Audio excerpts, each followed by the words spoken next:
Cette vidéo s'adresse à ceux qui ont acheté un nom de domaine sur n'importe quel hébergeur, donc OVH, Yonos, One&One, Gandhi, GoDaddy, etc. et qui souhaitent l'utiliser pour leur site Wix. C'est complètement faisable, cependant, il y a deux façons de faire différentes et il ne faut pas se tromper sur le choix. Soit vous connectez le nom de domaine à Wix, soit vous transférez le nom de domaine vers Wix. Dans cette vidéo, je vais vous dire lequel des deux choisir et surtout comment le faire étape par étape. Avant de commencer les tutoriels, on va comparer connecter et transférer. J'en ai quand même un qui est préféré par rapport à l'autre, mais je montrerai les tutoriels des deux au cas où vous prenez quand même l'autre. Connecter un nom de domaine à Wix, c'est très simple, ça prend 5 minutes et ensuite ça se propage en 1 heure ou 2. La procédure maximale peut aller jusqu'à 48 heures, mais personnellement pour moi, ça n'a jamais pris plus de 2 heures. Wix va utiliser ce nom de domaine même s'il n'est pas hébergé chez Wix, et vous allez continuer de payer votre fournisseur tous les ans pour votre nom de domaine. Donc, au passage, car dans mes vidéos je vous dis toute la vérité, payer un nom de domaine à un hébergeur est moins cher que payer un nom de domaine chez Wix.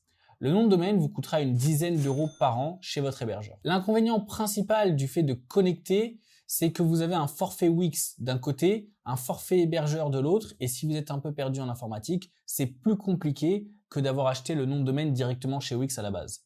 Mais bon, ça reste simple et je vais vous montrer comment faire dans cette vidéo, donc c'est pas un inconvénient très fort. Maintenant, transférez le nom de domaine vers Wix. Cela signifie que vous souhaitez arrêter de payer OVH par exemple ou Yonos et que vous allez désormais payer Wix. En téléphonie mobile, c'est ce qu'on appelle la portabilité quand vous changez d'opérateur par exemple. Donc il y a un délai de 7 jours maximum et si vous avez déjà des emails liés à votre domaine, ça peut s'avérer plus technique. Sinon, ça reste assez simple et je pourrais vous le montrer dans cette vidéo. Le problème, c'est que ça prend beaucoup plus de temps que connecter et également, pendant toute cette période-là, vous n'avez pas de site internet en ligne puisque votre nom de domaine est en transfert. Au niveau du prix, puisque vous aurez transféré votre nom de domaine vers Wix, vous payerez le prix Wix d'un nom de domaine, c'est-à-dire une vingtaine d'euros par an. L'inconvénient de transférer, c'est que c'est lent et un peu plus technique. L'avantage, il n'y en a pas vraiment, car le plus avantageux pour les débutants, ça aurait été d'avoir acheté le nom de domaine directement chez Wix. Je le montre d'ailleurs dans cette vidéo. Il n'y a aucune manipulation à faire, etc. Par contre, si vous êtes dans cette situation et que vous avez déjà acheté le nom de domaine, vous êtes obligé de choisir entre connecter et transférer. Et moi, je vous conseille connecter.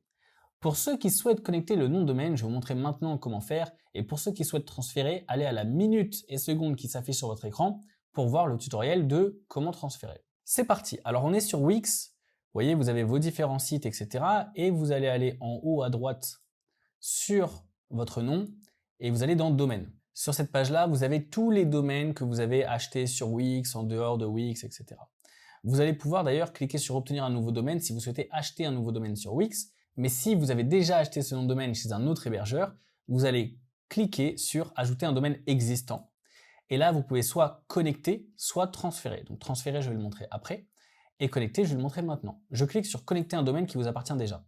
Alors, vous avez vu tout à l'heure que j'avais une dizaine de sites et pourtant il m'en montre qu'un seul, tout simplement parce que sur Wix, vous ne pouvez connecter un nom de domaine que sur un site premium. Donc ça, c'est important. J'ai aussi fait une vidéo sur les forfaits premium si vous voulez tout comprendre, etc.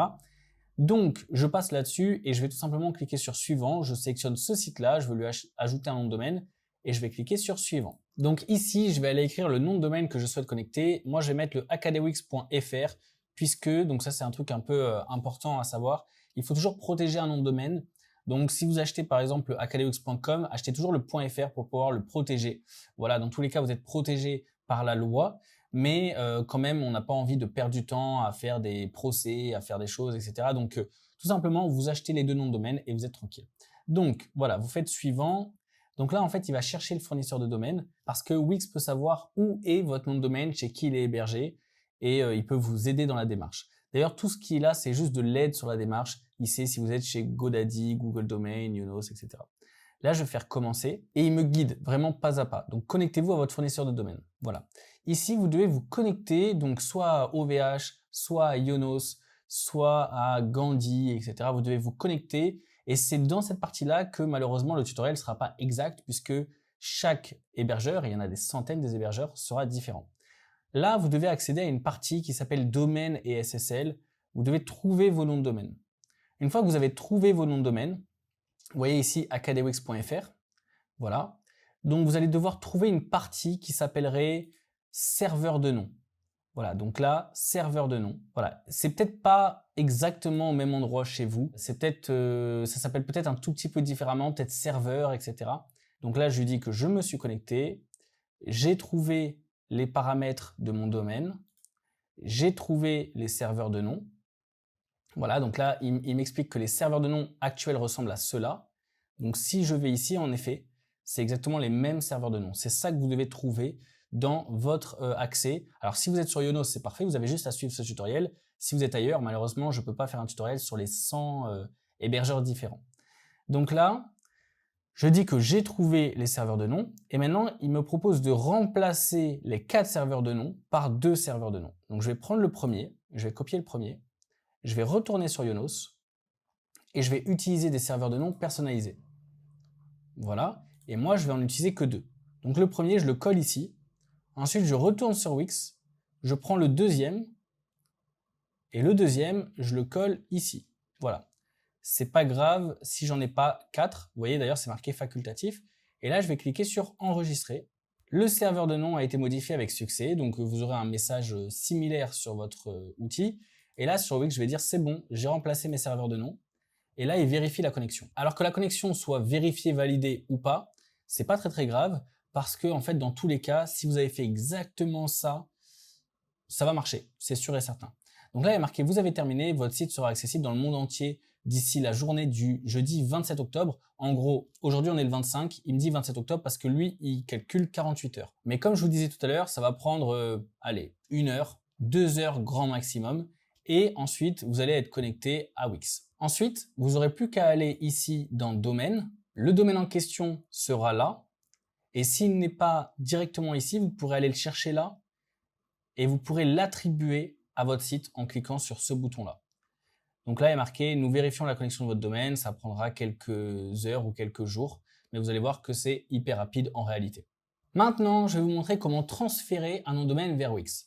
Alors, ce que Wix recommande, c'est que vous fassiez ce que je viens de vous montrer là, c'est-à-dire comment connecter un nom de domaine. Et ensuite, vous n'aurez plus qu'à cliquer sur « Transférer vers Wix ». Ça, c'est vraiment la recommandation de Wix et je vous conseille de le faire ainsi, c'est beaucoup plus facile. Vous connectez tel que je viens de le montrer et ensuite, là, le transférer vers Wix qui ne sera plus grisé sera bleu et vous cliquez dessus et vous allez tout de suite avoir une procédure pour transférer le nom de domaine. D'ailleurs, c'est une procédure très similaire à si je clique ici et que je vais dans transférer votre domaine chez Wix. La procédure est similaire, c'est juste que celle-ci prend un tout petit peu plus de temps à configurer parce que il ne sait pas encore de quel nom de domaine vous voulez parler, alors que celle d'avant, comme j'avais déjà connecté à Wix, il sait de quel nom de domaine on veut parler, donc c'est plus facile. Donc c'est parti, je vais cliquer sur commencer le transfert. Et là, il me dit, en effet, si c'est le nom de domaine que vous souhaitez transférer. Je vais mettre wixacademy.com. Où avez-vous acheté ce nom de domaine? Donc pour ma part, c'est Yonos. Et Yonos, en fait, son ancien nom, c'est One and One. Donc je vais cliquer sur One and One. Voilà, je fais continuer. Et là, je tombe sur un message d'erreur. Alors ce message d'erreur, c'est qu'en fait, actuellement, Yonos, par défaut, bloque votre nom de domaine. Donc vous allez aller sur OVH ou sur Yonos et vous allez ouvrir le nom de domaine en question. Et donc là, vous allez devoir chercher un petit peu parce que c'est différent sur tous les sites. Mais sur Yonos, il y a une petite rubrique qui s'appelle transfert et renouvellement. Et dans cette rubrique, vous allez voir que le transfert de domaine est verrouillé. Et donc vous pouvez le déverrouiller en faisant ça. Voilà. Alors ça, c'est une sécurité pour pas que vous vous fassiez pirater. Donc c'est très important de ne pas déverrouiller ça si vous ne souhaitez pas transférer votre site internet, votre nom de domaine, pardon. Mais comme moi, pour cette vidéo, je souhaite transférer mon nom de domaine, je le décoche. Du coup, je retourne dans Wix et maintenant que c'est décoché, je vais faire continuer. Et cette fois-ci, ça marche. Alors il me demande de me connecter sur mon compte One and One, c'est bon, je suis connecté. Il me demande de déverrouiller Wix Academy chez One and One, c'est bon, je l'ai déverrouillé. Et là, je vais devoir saisir un code d'autorisation. Et ce code d'autorisation, il faut que je retourne sur Yonos, Yonos c'est One and One, c'est la même chose. Et il faut que je trouve le code d'autorisation. Donc vous voyez là, il est là, changer de prestataire, afficher le code d'autorisation. Encore une fois, si vous êtes sur un autre prestataire, vous allez devoir le trouver, ce code d'autorisation. Et là, vous allez avoir un code avec des chiffres, des lettres, etc. Évidemment, sur la vidéo, il est flouté parce que c'est pour des raisons de sécurité par rapport à notre nom de domaine, parce qu'avec ce code-là, même vous, en regardant cette vidéo, vous pouvez prendre mon nom de domaine. Donc, vous copiez ce code et vous allez retourner dans Wix pour le coller ici. Et moi, la raison pour laquelle je ne vais pas le faire, c'est parce que dans cette vidéo, je vous ai bien fait comprendre que connecter un nom de domaine, c'est 10 fois mieux que transférer un nom de domaine. Et c'est pour ça que je ne vais pas terminer la démarche. Mais en gros, par la suite, c'est très simple. Il y a juste Wix qui va vous demander de payer le nom de domaine chez eux, puisque vous êtes en train de transférer un nom de domaine. Donc, vous voyez, les prochaines étapes, c'est qu'ils vous demandent de prolonger le nom de domaine, ils vous demandent vos informations, ensuite vous payez et c'est fini. La partie difficile, on va dire, c'est ce qu'on vient de faire là. Tout le reste, c'est juste de mettre la carte bancaire, etc. Merci à vous d'avoir suivi cette vidéo, même si elle était un petit peu technique, un petit peu ennuyante. Ça se dit ennuyante? Comment on dit? Barbante. Barbante. Enfin, vous m'avez compris. Et du coup, là, je vous mets 2 vidéos qui sont beaucoup mieux et qui vont vous apprendre des choses exceptionnelles sur Wix. À mardi 8 h pour tous mes Wixers. Ciao!